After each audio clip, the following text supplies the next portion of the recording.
அன்பு உள்ளங்களுக்கு வணக்கம். நான் உங்க சதீஷ். இந்த காணொலியில கர்நாடக சட்டசபை தேர்தல் முடிவுகளை தான் நம்ம பார்க்க போறோம். பொதுவாக கனவு பயணம் சேனல்ல அரசியல் சார்ந்த எந்த செய்திகளையும் நம்ம பேசுவதும் இல்லை, பதிவிடுவதும் இல்லை. இனி வரும் காலங்கள்ல அதை நம்ம பேசலாமா வேண்டாமான்றத உங்களுடைய ஆதரவு மூலம் தான் நான் தெரிஞ்சுக்கணும். வாங்க காணொலிக்குள்ள போகலாம். கடந்த மே 10, 2023 வந்துட்டு கர்நாடக சட்டசபை தேர்தல் நடந்தது. அதனுடைய முடிவுகள் வந்துட்டு 13ஆம் தேதி மே 2023 வெளியிட்டாங்க. மொத்தமா வந்து கர்நாடகத்துல 224 தொகுதிகள் இருக்கு. 224 தொகுதிகள்ல 135 இடங்களை கைப்பற்றி இந்திய தேசிய காங்கிரஸ் வந்து பெரும்பான்மையான வெற்றியை பார்த்திருக்காங்க. பாரதிய ஜனதா கட்சி வந்து 66 இடங்களை கைப்பற்றி இருக்கிறாங்க.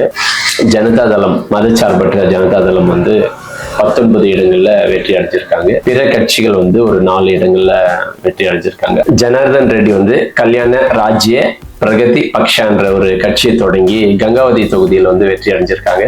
லதா மல்லிகார்ஜுன் வந்து தனித்து போட்டியிட்டு ஹரப்நல்லி தொகுதியில வெற்றி அடைஞ்சிருக்காங்க. அதே போல KH புட்டசுவாமி கவுடான்றவர் வந்து தனித்து போட்டியிட்டு கௌரிபீத்னூர் தொகுதியில வெற்றி அடைஞ்சிருக்காங்க. தர்ஷன் புட்டன்னையா அப்படின்றவர் வந்து SKP காங்கிரஸ்ல மேல்கோட்டை தொகுதியில வந்து வெற்றி அடைஞ்சிருக்காங்க. ஸோ மொத்தமா 224 தொகுதிகளுக்கான முடிவுகள் இதுதான்.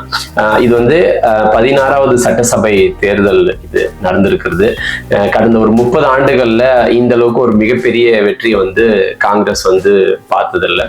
இதுதான் முதல் முறையா 135 இடங்கள்ல வந்துட்டு தனி பெரும்பான்மையா வந்து வெற்றி அடைஞ்சிருக்காங்க. கடந்த ஆட்சி வந்து இங்க பாரதிய ஜனதா ஆட்சி தான் நடந்துன்னு இருந்தது.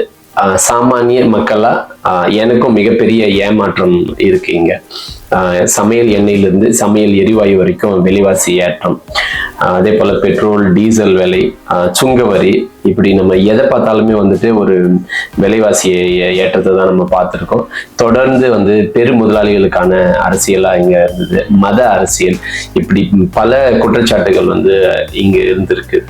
இதையெல்லாம் இனி வரும் ஆட்சியில தொடருமா, இதெல்லாம் சரி செய்யப்படுமான்றதை நம்ம பார்க்கணும். முதலமைச்சர் இருக்கையில யார் அமர போறாங்கன்னு தெரியல.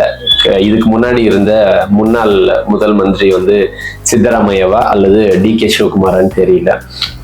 யாரா இருந்தாலும் எளிய மக்களுக்கான, எல்லா மக்களுக்குமான சமத்துவ அரசியலை வந்து முன்னெடுக்கணும் அப்படின்னு சொல்லி எதிர்பார்க்கிறோம். கர்நாடக மாநிலத்தில் எடுத்திருக்கிற வெற்றி தொடருமான்றதை பார்க்குவோம். இந்த காணொலி உங்களுக்கு பிடிச்சிருந்ததுன்னா லைக் பண்ணுங்க, நண்பர்களுக்கும் உறவினர்களுக்கும் பகிருங்க. இது போன அரசியல் சார்ந்த விஷயங்களை நான் பேசலாமான்றத கமெண்ட்ல சொல்லுங்க. இன்னமும் நம்ம சேனல்ல சப்ஸ்கிரைப் பண்ணாம பார்த்துட்டு இருந்தீங்கன்னா சப்ஸ்கிரைப் பண்ணுங்க. நன்றி.